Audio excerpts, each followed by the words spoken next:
Another one in bits, so I was lucky to be able to. Crikey, yeah.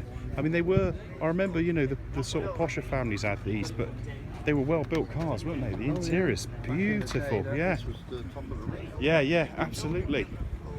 So the gentleman bought this in bits and managed, didn't have front wings on it and things like that, and has restored it lovingly to this great condition it's in.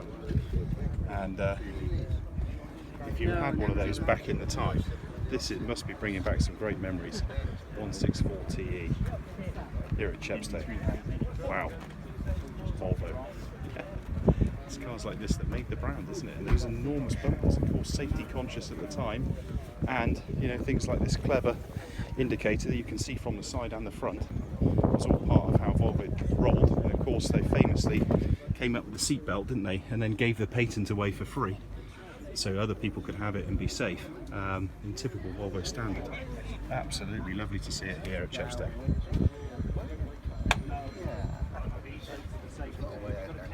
If this is taking you back to when you were a kid, you're obviously well heeled.